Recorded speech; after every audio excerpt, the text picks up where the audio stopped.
بسم اللہ الرحمن الرحیم الرحمن علم القرآن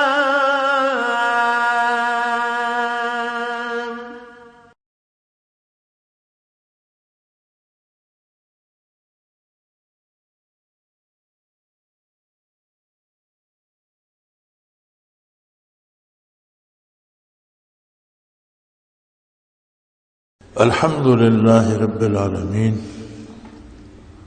والصلاة والسلام على حبيبه محمد وآله وصحبه أجمعين. أعوذ بالله من الشيطان الرجيم. بسم الله الرحمن الرحيم.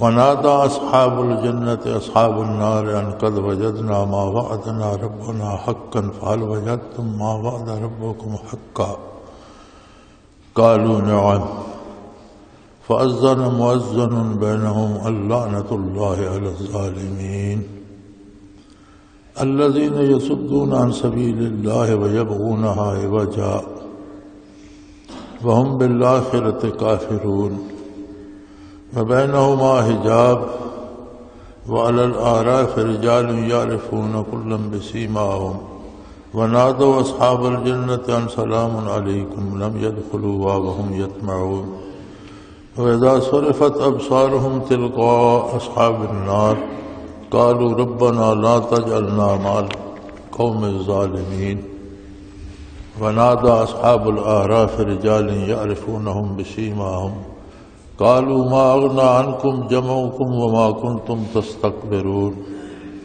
هؤلاء الذين أقسمتم لا ينالهم الله برحمة ادخلوا الجنة لا خوف عليكم ولا أنتم تحزنون ونادى أصحاب النار أصحاب الجنة أن أفيدوا علينا من الماء أو مما رزقكم الله قالوا إن الله حرمهما على الكافرين الذين اتخذوا دينهم لهوا ولعبا وغرتهم الحياة الدنيا فاليوم ننساهم كما نسوا لقاء يومهم هذا وما كانوا بآياتنا يجحدون اللهم سبحانك لا علم لنا إلا ما علمتنا إنك أنت العليم الحكيم مولاي صل وسلم دائما أبدا على حبيبك خير الخلق كلهم.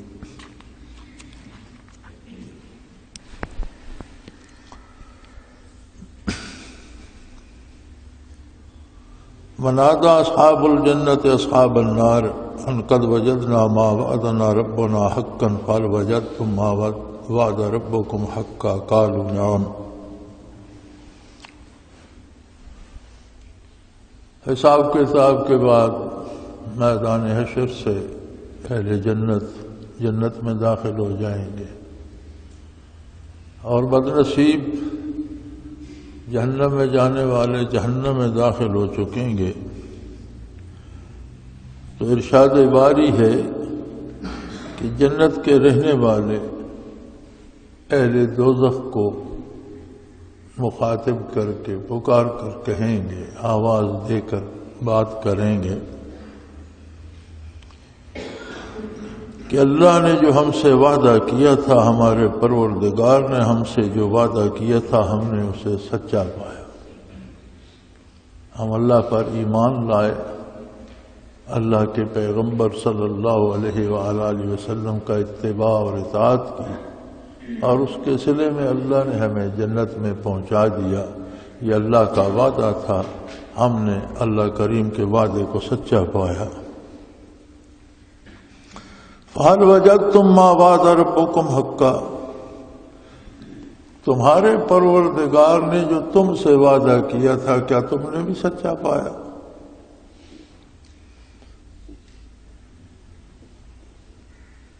قالوا نعم، وہ کہیں گے جی بالکل ٹھیک، ہم نے بھی سچا پایا.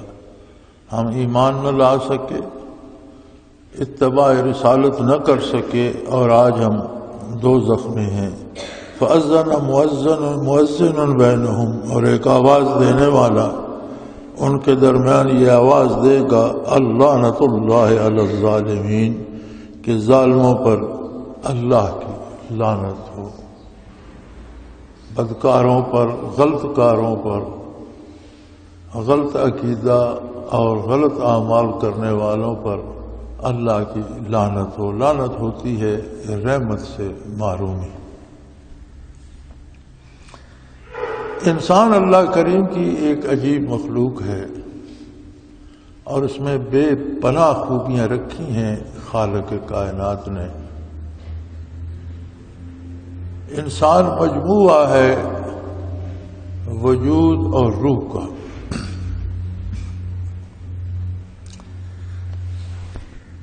بلکہ علماء تو یہ کہتے ہیں کہ روح کے بغیر انسان نہیں ہوتا۔ روح نکل جاتی ہے تو اسے میت کہتے ہیں، مردہ کہتے ہیں، لاش کہتے ہیں، انسان کوئی نہیں کہتا۔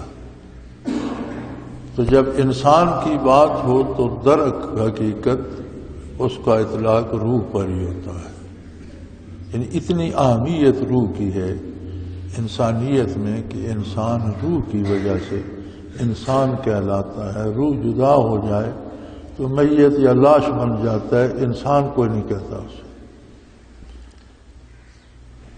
اس دار دنیا میں انسان کا بدن مکلف بذات ہے، یعنی براہ راست مکلف جو ہے وہ بدن ہے اور روح اس کے تابع ہے۔ جب موت آتی ہے بدن کے قوا سلب ہو جاتے ہیں، بدن کی صلاحیتیں ختم ہو جاتی ہیں، بدن گلنا سڑنا شروع ہو جاتا ہے، مٹی میں واپس ملنا شروع ہو جاتا ہے، تو مکلف بذات روح ہوتی ہے، بدن اس کے تابع ہو جاتا ہے۔ آپ دنیا میں بدن کو تکلیف ہوتی ہے یا اس پر دکھ آتا ہے تو روح بھی تڑپ اٹھتی ہے، اس تک بھی اثرات پہنچتے ہیں، وہ بھی بے قرار ہوتی ہے۔ برزخ میں اگر روح کو عذاب یا ثواب ہوتا ہے تو بدن کسی صورت میں بھی چلا جائے، مادے کی کوئی نہ کوئی صورت تو باقی ہو، جلا دیں اسے، کوئی درندہ کھا جائے، پانی میں غرق ہو جائے، قبر میں دفن ہو جائے، کسی نہ کسی صورت وہ بکھر کر پھر واپس مادے کی شکل میں ہی چلا جاتا ہے۔ اور مادے کا ہر ذرہ جو اس بدن کا حصہ رہا ہے اس کا تعلق روح سے ہوتا ہے۔ یعنی روح کا تعلق دنیاوی زندگی کا ختم ہو جاتا ہے، مطلق ختم نہیں ہوتا۔ نہ صرف یہ کہ مرتے وقت جو بدن ہے اس کا تعلق رہتا ہے، بلکہ بچپن سے لے کر مرنے تک کتنی دفعہ ہم بال کٹواتے ہیں، ناخن ترشواتے ہیں، کتنی کھال ادھر جاتی ہے، یہ کتنا حصہ جسم کا کٹ جاتا ہے، ٹھیک ہو جاتا ہے، پھر زخم ہوتے ہیں، بدن کے مادے نکل جاتے ہیں، پھر ٹھیک ہو جاتے ہیں۔ تو ہر ذرہ بدن جو اس بدن کا حصہ رہا ہے، اس روح سے اس کا تعلق رہا ہے، وہ تعلق ختم نہیں ہوتا، دنیاوی زندگی کا تعلق ختم ہو جاتا ہے۔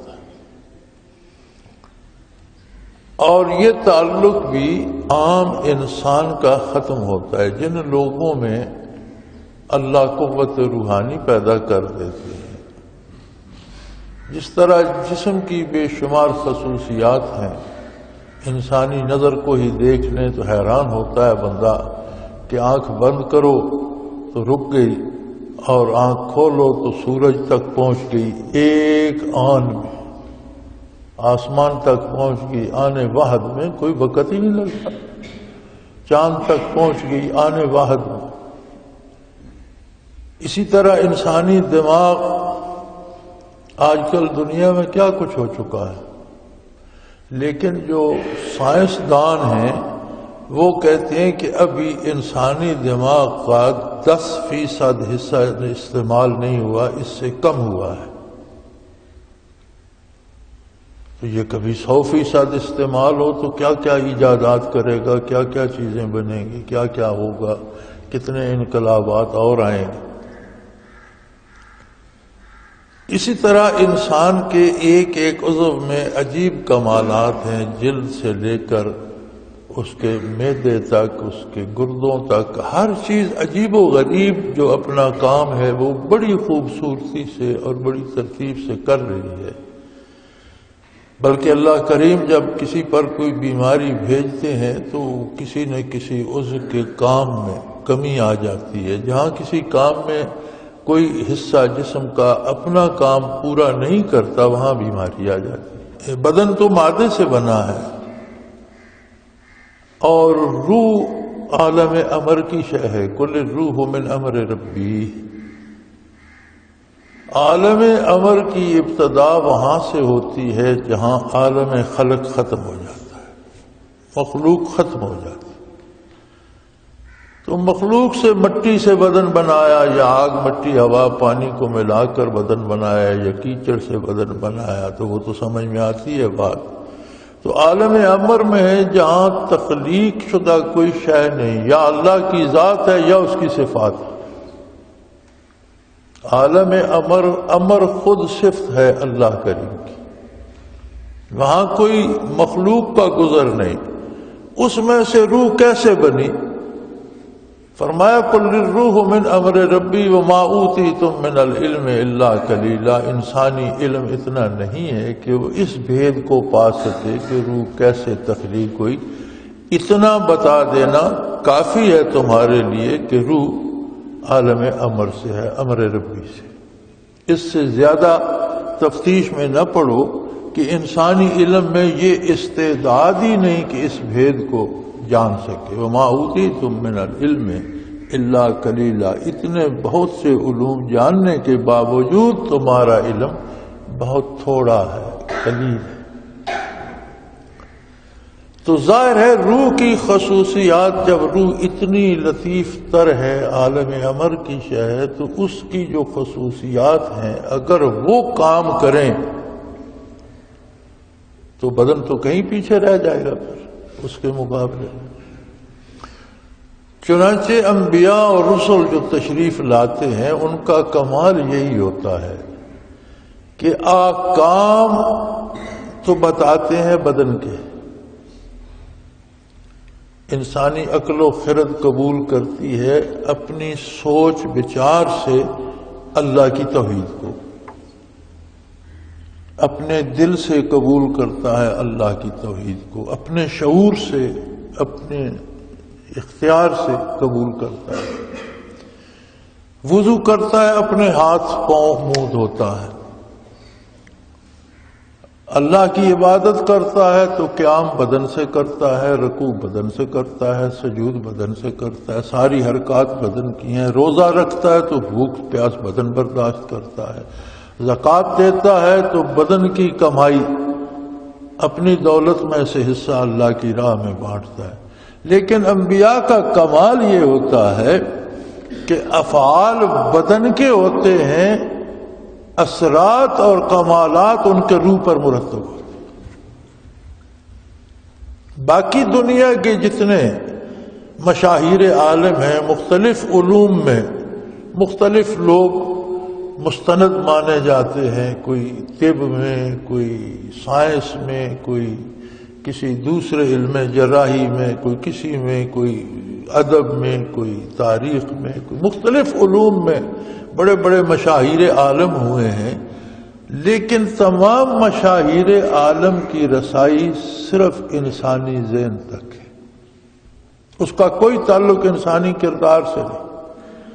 ایک انسان کو بے شمار بڑا شاعر بنا دیا جاتا ہے، ضروری نہیں اس کا کردار ٹھیک ہو. ایک انسان بہت بڑا مورخ بن جاتا ہے، ضروری نہیں اس کا کردار بھی صحیح ہو.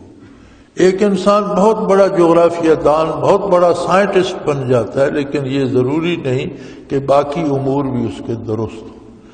نبی کا کمال یہ ہوتا ہے کہ نبی انسانی زندگی کی ہر جہت میں برکات پیدا کرتا.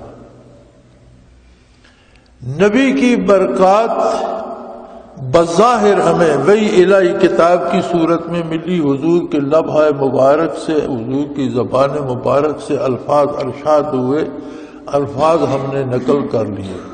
لیکن اس کا تعلق میں زبان سے ادا کرنے اور کانوں سے سننے یا دماغ سے سمجھنے تک نہیں ہے. اس کی ایک ایک آیت روح کی گہرائیوں تک نورانیت پیدا کرتی. اور جب روح کی زندگی ہے ایمان، جنہیں ایمان نصیب نہیں ہوتا ان میں روح اس طرح ہوتی ہے جس طرح زندوں میں کوئی مردہ آدمی۔ اس روح کی کیفیت یہ ہوتی ہے جس طرح زندہ انسانوں میں کوئی مردہ آدمی ہو۔ ایمان روح میں حیات پیدا کرتا ہے اور اتباع رسالت اس میں قوتیں پیدا کرتی ہے۔ قرآن حکیم نے جو سب سے زیادہ دفعہ ارشاد فرمایا، جس پہ بہت زور دیا، وہ ہے ذکر الہی۔ کوئی بھی عمل آپ حضور کے حکم کے اور سنت کے مطابق کرتے ہیں وہ عملاً ذکر ہے۔ کوئی کلمہ آپ شریعت کے مطابق زبان سے سچا، کھرا، صحیح، بہتری کے لیے نکالتے ہیں، یا تسبیحات پڑھتے ہیں یا تلاوت کرتے ہیں، عبادت کرتے ہیں، وہ زبانی لسانی ذکر ہے۔ اس سب کے باوجود قرآن جس پہ زور دیتا ہے وہ ذکر کثیر اور ذکر دوام ہے۔ اور یہ دونوں صفتیں، ذکر کثیر اور ذکر دوام، یہ دونوں اوصاف قلب کے ہیں کہ انسان کو جب ذکر قلبی نصیب ہوتا ہے تو اصل روح میں طاقت پیدا ہونا تب شروع۔ اب انبیاء علیہ السلام کی اور دوسرے لوگوں کی موت میں یہ فرق ہے کہ عام آدمی کی روح قبض کی جاتی ہے، لیکن انبیاء کی روح کا تعلق بدن سے جو دنیاوی امور سے تھا وہ ختم کر دیا جاتا ہے، مسکن اس کا بدن ہی ہوتا ہے۔ آپ نبی اکرم صلی اللہ علیہ وآلہ وسلم کی ذات کی اوصاف میں یہ بات بھی دیکھیں کہ جو بدن حضور صلی اللہ علیہ وسلم کو عطا ہوا ہے اس جیسا کوئی مکان اللہ نے دوسرا بنایا؟ یہ تو طے ہے کہ حضور اکرم ہر لحاظ سے افضل ترین خلائق ہے۔ مخلوق میں جنت بھی ہے، حوریں بھی ہیں، فرشتے بھی ہیں، نوری مخلوق بھی ہے، خاکی مخلوق بھی ہے، لیکن ساری مخلوق سے افضل ترین محمد الرسول اللہ صلی اللہ علیہ وسلم۔ اور وجود پاک جو ہے، علماء حق ایک بڑی خوبصورت بات لکھتے ہیں کہ دنیا میں افضل ترین مقام کون سا ہے؟ فرماتے ہیں وہ جگہ جہاں بیت اللہ ہے افضل ترین جگہ ہے، اور وہ نقطہ ہے بنیادی جو زمین کا بھی بیج ہے، یہ ایک نقطہ اللہ نے پانی پہ پیدا فرمایا، پھر یہاں سے ساری زمین پھیلائی، اور یہ نقطہ محبت تجلیات ذات باری ہے، ذاتی تجلیات اس پہ نازل ہوتی ہیں، یہ افضل ترین ہے۔ لیکن فرماتے ہیں زمین کا وہ حصہ جہاں حضور آرام فرما ہے اور آپ کے بدن عالی سے مس ہو رہا ہے، وہ بیت اللہ سے افضل ہے۔ بیت اللہ پر بھی تجلیات ذاتی کا نزول ہوتا ہے، لیکن جو تجلیات ذاتی نازل ہوتی ہیں محمد الرسول اللہ صلی اللہ علیہ وسلم پر، وہ اس سے بڑھ کر، اور زمین کا وہ حصہ، روضہ اطہر کا وہ حصہ جہاں حضور آرام فرما ہے، حضور کے بدن عالی سے مس ہو رہا، وہ بیت اللہ سے افضل ہے۔ اب کوئی مقام جنت کا ہو، عرش ہو، آسمان ہو، یہ سب مخلوق ہے۔ اس سب مخلوق میں افضل ترین وجود ہے وجود عالی آقا نامدار صلی اللہ علیہ وسلم۔ اب اگر کوئی یہ کہے کہ وصال کے بعد روح عالی بدن عالی سے جدا ہو کر کسی اور مقام پر مقیم ہے، تو یہ تو عجیب بات ہو جائے گی کہ اعلیٰ جگہ کو چھوڑ کر اس سے کم تر جگہ پر ہے۔ تو یہ ہوتا ہے انبیاء کا وصال۔ اسی لیے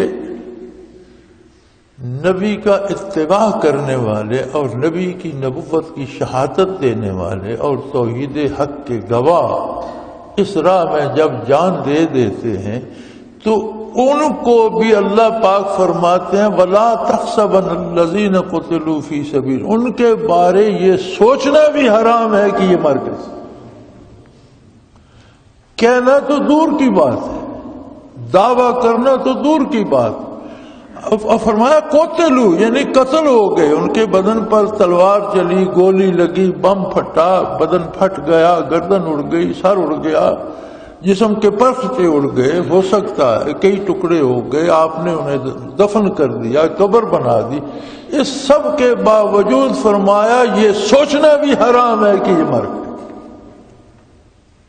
کہنا تو دور کی بات ہے، سوچو بھی نہیں۔ کیوں؟ اللہ کے نزدیک زندہ ہیں، یرزقون، کھاتے پیتے ہیں، بھائی رزق دیے جاتے ہیں، زندہ ہیں۔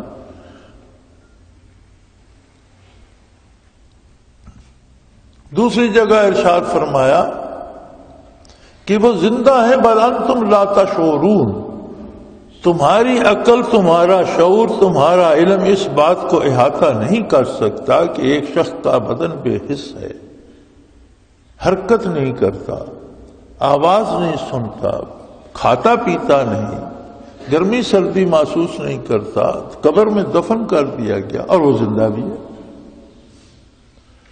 اور مادی طور پر بھی شہداء کی زندگی کے ہزاروں ثبوت ملے۔ قبریں کھودی گئیں، دوسری جگہ منتقل کیے گئے، صدیوں بعد بھی ان کے وجود تر و تازہ تھے۔ اور ایک نہیں، یہ ہزاروں مثالیں تاریخ میں موجود ہیں۔ تو وہ روح کا مسکن، بدن کے ساتھ روح کا تعلق اتنا مضبوط ہوتا ہے کہ نہ وہ گلتا ہے، نہ سڑتا ہے، نہ خراب ہوتا ہے، جس طرح زندگی میں تھا ویسا ہی تر و تازہ رہتا ہے۔ تو اگر شہداء کا یہ عالم ہے تو انبیاء کا اللہ ہی جانے کیا مقام۔ اسی طرح تعلیمات نبوت میں کمال یہ ہوتا ہے کہ بظاہر انسانی عقل و شعور کو دعوت دے رہی ہوتی ہیں، اس کے اعضاء و جوارح کو دعوت، کام اس کی عقل و خرد، اس کا شعور، اس کا وجود کرتا ہے، لیکن پاکیزگی وجود میں بھی آتی ہے اور قوت روح میں بھی آتی ہے۔ اور اگر کوئی کہے کہ میں تو عبادت بھی کرتا ہوں لیکن میری روح میں قوت نہیں آتی، تو پھر شاید یا اس کا طریقہ عبادت صحیح نہیں ہوگا، حضور کے سنت کے مطابق نہیں ہوگا، یا اس کے عقیدے میں کوئی فرق ہوگا، کہیں کوئی گڑبڑ ہے۔ تو انبیاء علیہم الصلاۃ والسلام کو ایک ذریعہ نصیب ہوتا ہے وحی کا، کلام الہی کا۔ انبیاء کا وجود بھی اتنا پاک اور اتنا لطیف ہوتا ہے، مادی وجود بھی جو بظاہر مادی ہوتا ہے لیکن اس میں اتنی لطافت ہوتی ہے، اتنی پاکیزگی ہوتی ہے کہ وہ براہ راست کلام الہی کو سنتا ہے۔ ہر بات کی ایک فریکوینسی ہوتی ہے نا، جب ہم بات کرتے ہیں تو ہر آواز کی ایک فریکوینسی ہوتی ہے۔ بعض جانوروں کو اللہ نے اتنی قوت سماعت دی ہے کہ انسان آواز نہیں سنتا، وہ سن لیتے ہیں۔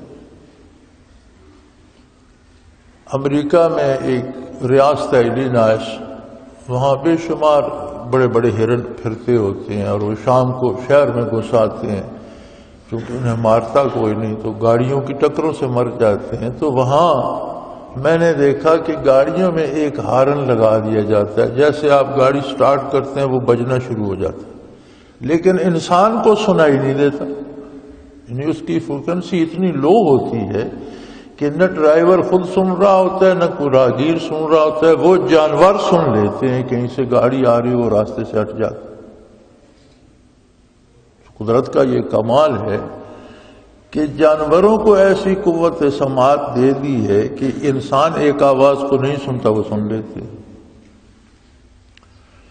تو انبیاء علیہ الصلوۃ والسلام کو اس نے کتنی قوتیں دی ہوں گی سماعت کی، بیان کرنے کی، یہ ان کی شان کے لائق ہے.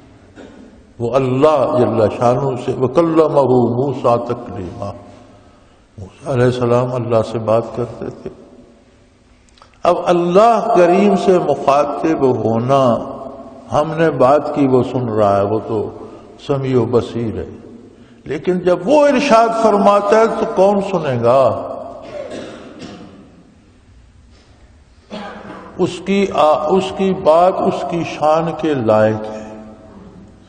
اب اس کو سننے کے لیے وہ درجہ معصومیت چاہیے جو نبی میں ہوتا ہے، جو صرف نبی میں ہوتا ہے.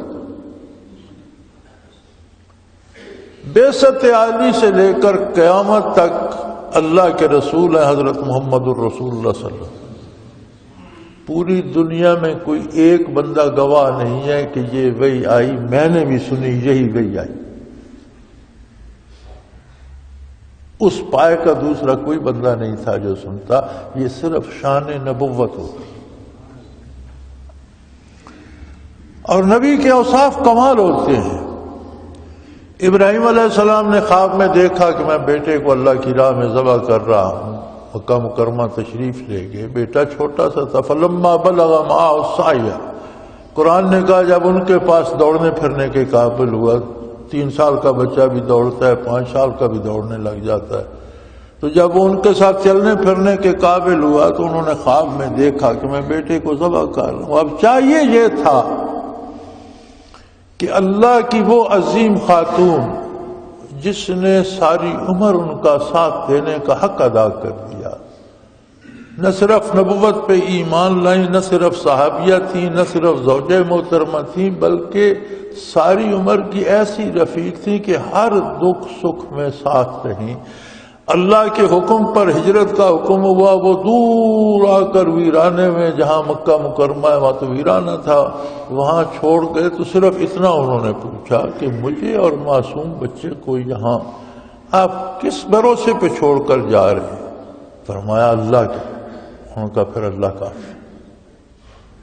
لیکن وہ نبیہ نہیں تھی. ابراہیم علیہ السلام نے ان سے بات نہیں کی کہ میں نے بچے کو دیکھا ہے کہ خواب میں ذبح کر، ان سے نہیں کی. اسماعیل علیہ السلام کو لے کر مینا کو چلے تو ان سے بات کی جو کم سن بچے تھے، 5-7 سال کے ہوں گے. ان سے کہا کہ میں بیٹا انی ارا فی المنام کرنی اذبحک، بیٹا میں نے خواب دیکھا، میں آپ کو ذبح کر رہا ہوں. اس محترم خاتون سے کیوں بات نہیں کی جو بے تابانہ صفا و مروہ میں دوڑی تو اللہ نے اسے حج کا رکن بنا دیا. قیامت تک بعد میں آنے والے انبیاء اور رسول دوڑتے رہے. محمد الرسول اللہ صلی اللہ علیہ وسلم نے صحیح فرمائی. لیکن نبیہ نہیں تھیں، اللہ کی مقبول تھیں. وحی کو سمجھنا نبی کا کام. اسماعیل علیہ السلام بچے تھے، ان سے بات کی تو ان کا جواب عجیب ہے. قرآن نقل فرماتا ہے انہوں نے فرمایا یا ابت افعل ما تؤمر، ابا آپ کا خواب نہیں ہے، آپ خلیل اللہ ہے، آپ اللہ کے نبی ہیں، آپ کا خواب وحی الہی ہے. آپ خواب کیوں کہتے ہیں؟ یہ آپ کو حکم دیا جا رہا ہے اور آپ یہ کیجئے، پورا کریں. اور اگر آپ کو یہ خطرہ ہے کہ میں کم سن ہوں اور میں چلاؤں گا تو نہیں، ستجدنی انشاءاللہ من الصابرین، اللہ نے چاہا تو مجھے بھی صابر پائیں گے، میں بھی اللہ کا رسول ہوں. عظمت رسالت یہ ہے کہ یہ وحی ہوتی ہے، اللہ عطا کرتا ہے، اور اس میں کوئی کمی بیشی نہیں ہوتی. نبی بچہ ہو تو بھی نبی ہے، نبی بزرگ ہو تو بھی نبی ہے، نبی جوان ہو تو بھی نبی. نبی عالم امر میں نبی ہے، نبی عالم خلق میں نبی ہے، نبی اس دنیا میں نبی ہے، نبی برزخ میں نبی ہے، عرص معاشر میں نبی ہے، جنت میں نبی ہے. تو انبیاء میں وہ طہارت، تزکیہ، وہ لطافت ہوتی ہے. اور پھر حضور کی ذات معراج پر تشریف لے گئے وجود عالی کے ساتھ.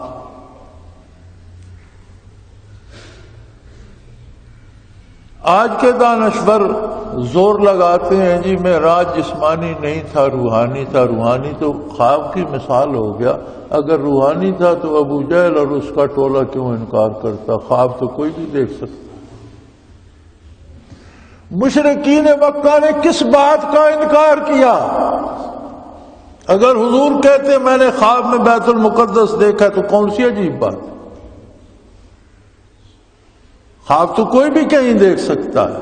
انکار ہی اس بات کا تھا کہ حضور کا ارشاد تھا میں وجود عالی سے تشریف لے گیا بیت المقدس میں، میں وجود عالی سے بالائے آسمان تشریف لے گیا. اسی بات کا انکار مشرکین مکہ نے کیا تھا جس کا آج کا دانشور کرتا ہے بضامت. معراج عالی جسم عالی کے ساتھ تھا. اور پھر حدیث شریف میں موجود ہے کہ ایک مقام پر سدرۃ المنتہا پر پہنچ کر جبرائیل امین فرشتوں کے سردار ہیں، مطاع کہا ہے قرآن نے انہیں، وہ ہستی جس کی سارے فرشتے اطاعت کرتے اور نوری مخلوق ہیں.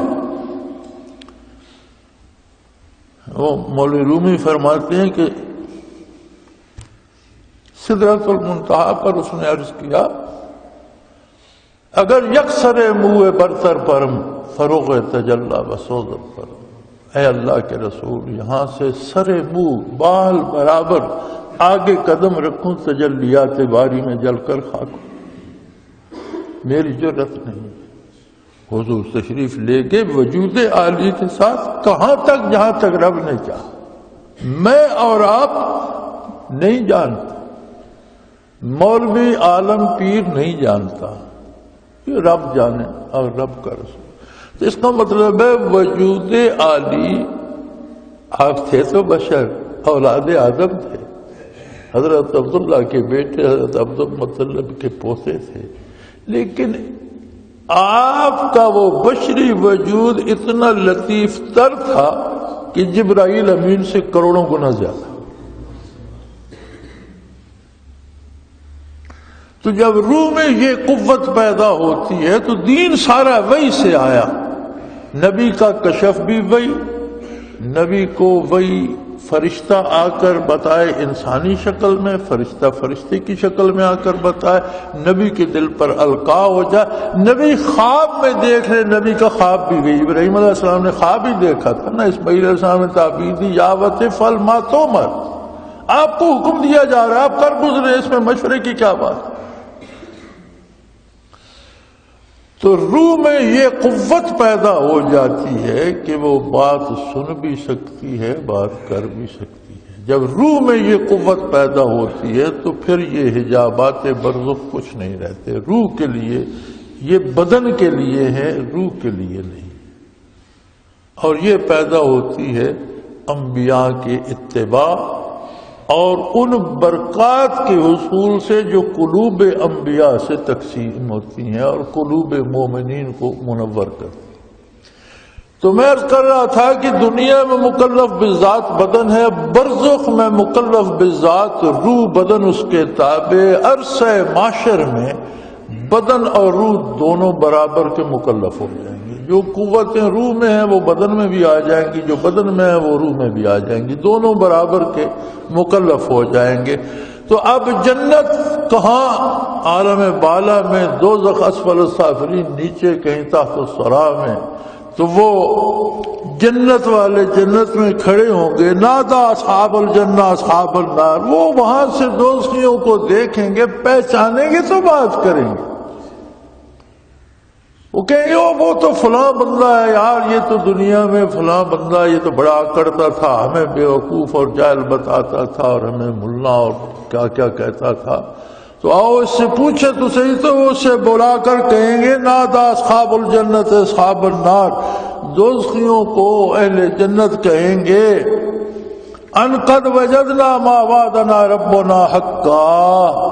اے بات سنو، ہمارے ساتھ اللہ نے وعدہ کیا تھا، تم مذاق اڑاتے تھے کہ ان کی شکلیں دیکھو، یہ جنت جا رہے ہیں، ان کا عقیدہ صحیح نہیں ہے، ہمارے آباء و اجداد کے عقیدے سے ہٹ گئے ہیں، یہ بے دین ہو گئے، صابی ہو گئے ہیں، یہ فلاں ہو گئے ہیں۔ لیکن ہم اللہ کے وعدے پر قائم رہے، اور آج ہم نے اللہ کا وعدہ کھرا اور سچا پایا، اللہ نے ہمیں جنت میں پہنچا دیا۔ اللہ کا وعدہ تھا کہ مجھے واحد و لا شریک مانو، صرف میری عبادت کرو، میرے انبیاء کو برحق مانو، میری کتابوں کو سچا مانو، فرشتوں پر ایمان لاؤ، یوم آخرت پر ایمان لاؤ۔ ہم نے ضروریات دین کو مانا اور مقدور پر اطاعت کی، ہم سے غلطیاں ہوئیں تو ہم نے توبہ کی، اللہ سے معافی مانگی۔ یہ بھی اس کا وعدہ تھا کہ غلطی کرو گے تو مجھ سے، قصور کرو گے تو مجھ سے معافی مانگو گے، میں معاف کر دوں گا۔ ہم نے اس کے سارے وعدے سچے پائے، اور آج دیکھ لو ہم جنت میں کھڑے ہیں، اللہ کی بے پناہ نعمتیں ہیں، کوئی شمار ہی نہیں ہو سکتا۔ تو ہم نے تو اللہ کے وعدے کو سچا پایا، تم سناؤ، تم سے بھی اس نے وعدے کیے تھے کہ مجھے نہیں مانو گے، میرے نبی کی غلامی نہیں کرو گے تو میں تمہیں دوزخ کی آگ میں جلاؤں گا۔ تمہارا کیا حال ہے؟ حل وجدتم ما وعد ربکم حقا، تمہارے ساتھ بھی پروردگار نے وعدے کیے تھے، کیا تم نے بھی سچے پائے؟ قالوا نعم، کہیں گے جی بالکل سچی بات، وہی سچی ہوئی جو اللہ نے کی، جو وعدہ اس نے ایمان اور اطاعت میں کیا تھا وہ بھی سچا ہوا، جو وعدہ کفر اور نافرمانی پہ کیا تھا ہم نے بھی سچا پایا۔ آج ہم دوزخ میں جل رہے ہیں۔ فَأَذَّنَ مُؤَذِّنٌ بَيْنَهُمْ، تو ایک پکارنے والا ان کے درمیان میں سے پکار کر کہے گا، اللعنۃ اللہ علی الظالمین، کہ ظالموں پر اللہ کی لعنت ہو، یعنی اللہ کی رحمت سے دور کر دیے گئے، نا امید ہو گئے۔ ظالم کون ہوتا ہے؟ ظلم ہوتا ہے کسی کام کو اس کے غلط طریقے سے کرنا، وضع الشیء فی غیر محلہ، کسی چیز کو ایسی جگہ رکھنا جو اس کا مقام اور محل نہ ہو، یہ ظلم ہوتا ہے۔ اللہ کے ساتھ اس کی ذات اور کی صفات میں کسی کو شریک کرنا سب سے بڑا ظلم۔ اللہ کی نافرمانی ظلم ہے، نبی اکرم صلی اللہ علیہ وسلم کے اتباع میں کوتاہی ظلم ہے، بات کو نہ ماننا بڑا ظلم ہے، انکار کرنا کفر ہے، ماننا کہ حضور نے جو فرمایا سچ ہے اس پر عمل نہ کرنا بھی ظلم ہے، یہ غلط کام ہے۔ ماننے کی شرط یہ ہے کہ اس پر عمل کیا جائے، بلکہ اکثر ائمہ کا ارشاد یہ ہے کہ عمل ہی ایمان ہے۔ ائمہ اربعہ میں سے بھی 3 امام اس پہ متفق ہیں۔ امام بخاری رحمۃ اللہ علیہ ائمہ حدیث میں سے وہ اس پہ بڑا زور لگاتے ہیں کہ عمل ہی ایمان ہے۔ امام ابو حنیفہ رحمۃ اللہ تعالی علیہ فرماتے ہیں کہ یہ کہنا کہ میں اللہ کو واحد لا شریک مانتا ہوں اور حضور کو رسول مانتا ہوں، کلمہ حق پڑھنا بھی تو ایک عمل ہے۔ وہ بھی نہیں کہتے کہ عمل ایمان نہیں ہے، وہ کہتے ہیں یار ہر کلمہ کو ایماندار مانا جائے کہ کلمہ پڑھنا بھی تو ایک عمل ہے۔ تو اصل شہادت عمل کی ہے، ورنہ سمعنا وعصینا، بات ہم نے سن لی مانتے نہیں، یہ تو نہ ماننا ہوا نا۔ ماننا یہ سمعنا واطعنا، ہم نے ارشاد علی سن لیا اور مکمل اطاعت کریں گے، اس پر عمل بھی کریں گے۔ تو وہ کہیں گے یار بات تو ٹھیک ہے، جو وعدے رب نے کیے تھے پائے ہم نے۔ اب دیکھیں وہ جنتی کہاں ہے، دوستی کہاں ہے؟ مرنے کے بعد استعداد بدن روح کی برابر ہو جائے گی۔ نہ صرف جنتیوں میں یہ استعداد ہو کہ جنت سے پکار کر دوزخ میں بات کر لیں، دوستیوں میں بھی یہ استعداد ہوگی کہ وہ بات سن بھی رہے ہیں، جواب بھی دے رہے ہیں۔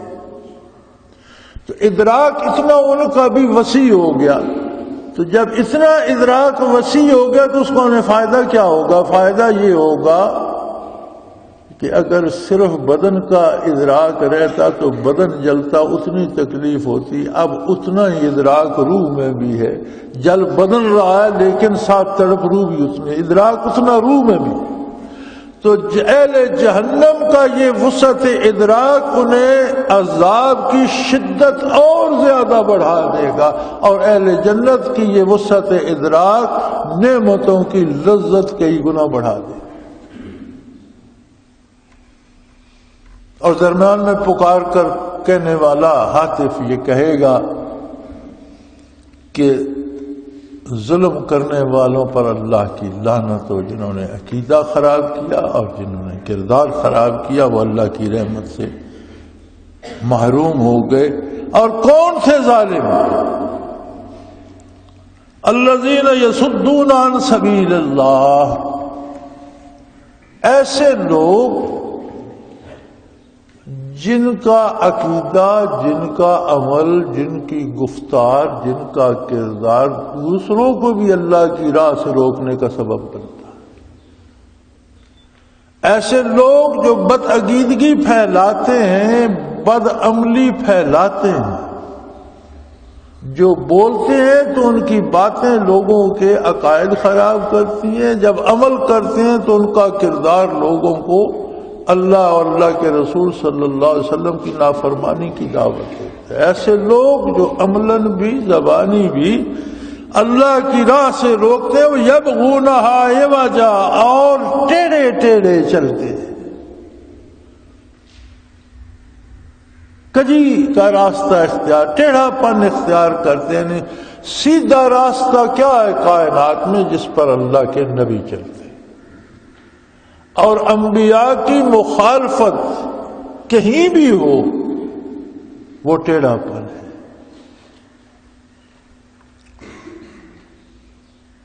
اللہ اللہ، ہم زندگی بسر کیے جا رہے ہیں، ہمیں بڑی فکر ہوتی ہے کہ شام کو کھائیں گے کیا۔ یہ فکر ستاتی ہے کہ اس مہینے کی تنخواہ تو جلدی ختم ہو گئی، بچوں کے کپڑے رہ گئے، فلاں کا بستہ رہ گیا، کتابیں کہاں۔ یہ ساری فکریں ہمیں، ہر بندے کو اس کے لیول پر ہے۔ میں نے ذاتی طور پر غریبی بھی دیکھی ہے اور امیری بھی۔ میں نے 28 روپے ماہوار پر ملازمت کی ہے، اور آج یہ زمانہ بھی ہے کہ میں 15-20 لاکھ ہر مہینے ملازموں میں تنخواہ دیتا ہوں اپنی جیب سے۔ میرا تجزیہ یہ ہے کہ جو آرام غریبی میں ہے وہ امیری میں ہے۔ بندہ مکلف کم ہے، اس کی استعداد کم ہے، اس میں قوت کار کم ہے، اس کی رسائی کم چیزوں تک ہے، وہ اتنا مکلف ہے جتنی اس کی رسائی۔ اس مہارت میں کیا رکھا ہے کہ اختیارات بڑھ گئے، رسائی دور تک ہو گئی، اب اس ساری کا جواب بھی تو دینا ہوگا، تو پھر سہولت میں تو فقیر رہا۔ بے شمار گناہ ایسے ہیں جو بندہ کرنا چاہے تو غریبی کی وجہ سے کر نہیں سکتا، دولت آ جائے تو جو چاہے کر سکتا۔ بہرحال یہ اللہ کریم کی مرضی ہے کس کو کس حال میں کب تک رکھتا ہے۔ غریب ہمیشہ غریب نہیں رہتا، امیر ہمیشہ امیر نہیں رہتا۔ تلک الایام نداولها بین الناس، یہ دن ہیں ان کو ہم لوگوں میں پھراتے رہتے ہیں۔ غریبی ہو یا امیری، اللہ کی اطاعت اور نبی کا اتباع نصیب ہو تو دونوں جنت ہیں۔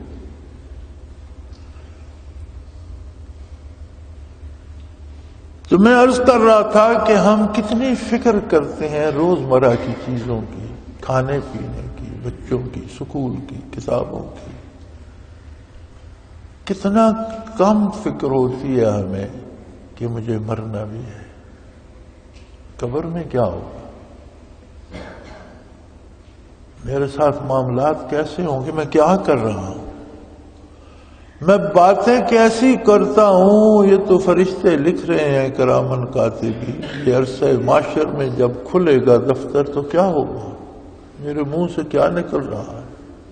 میں کام کون سے کر رہا ہوں؟ وہ تو تصدیق کریں گے محمد الرسول اللہ تو عبادت ثابت ہوگی۔ حضور شہادت دیں گے کہ اس کام کے کرنے کا حکم میں نے دیا تھا تو وہ عبادت شامل ہوگی۔ تو جس کا حضور کہہ دیں گے یہ تو اس نے اپنی مرضی سے کیا، اس کا جواب کیا دوں؟ اللہ کریم کا وعدہ ہے ما من دابۃ فی الارض الا علی اللہ رزقھا، زمین پر کوئی جاندار جو بھی ہے اس سے رزق دینا یہ میری ذمہ داری ہے۔ جس کام کا ذمہ اس مالک الملک نے لیا ہوا ہے اس کی فکر تو ہمیں ہے، اور جو ہمارے ذمہ لگایا وہ ہم بھول گئے۔ فکر تو کرنی چاہیے تھی جو ہمارے ذمہ تھا، تو کبھی یار دن بھر میں کبھی تھوڑی سی فرصت نکال کر یہ سوچا کرو کہ کیا میرا عقیدہ وہی ہے جو حضور نے فرمایا، یا جو کہ ادھر ادھر سے سن لیا اسی پہ چل رہا ہوں؟ اللہ کریم نے علماء کو اس لیے پیدا فرمایا ہے اور انہیں علم دیا ہے کہ آپ ان سے عقائد سیکھیں، آپ ان سے اعمال سیکھیں،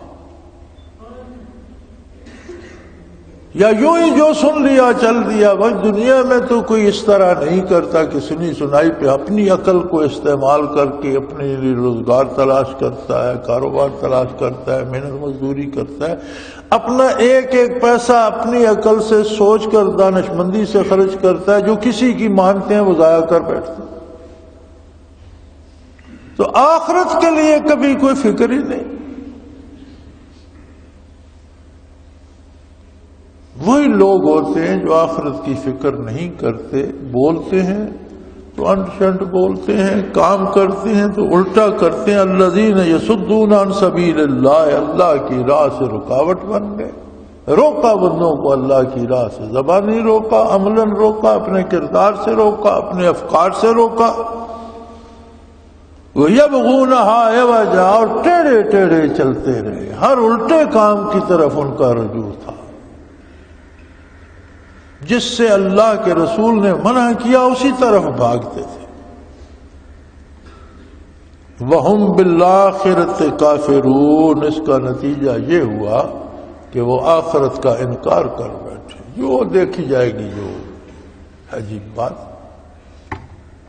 بڑا عام محاورہ ہے، یہ جہان مٹھا اگلا کس مٹھا۔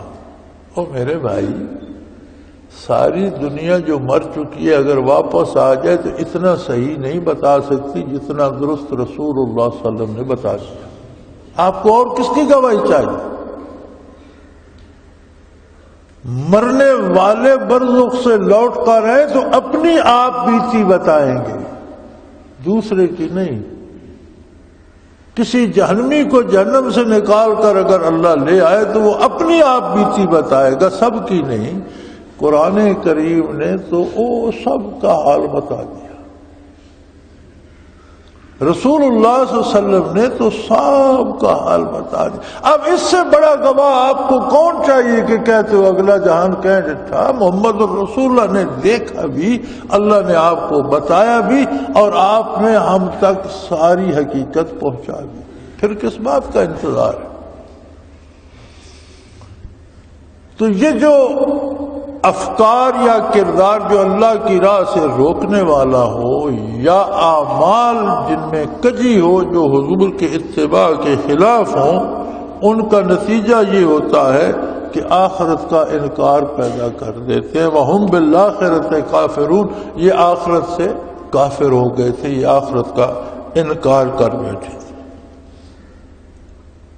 باتیں تو آگے چل رہی ہیں اس رکوع میں جنتیوں اور دوستیوں کی، لیکن وقت نے ہمارا ساتھ چھوڑ دیا۔ انشاءاللہ اللہ کو منظور ہوا تو آئندہ وآخر دعوانا ان الحمدللہ رب العالمین۔ اللہ اللہ اللہ اللہ اللہ اللہ اللہ اللہ۔ حضرت امیر محمد اکرم آوان مد ذلہ العالی دارالعرفان منارہ ضلع چکوال میں سالہ سال سے قرآن و حدیث کے اوپر خطابات کر رہے ہیں اور سلسلہ نقشبندیہ اویسیہ کے مطابق لوگوں کو ذکر الہی کی تربیت دے رہے ہیں۔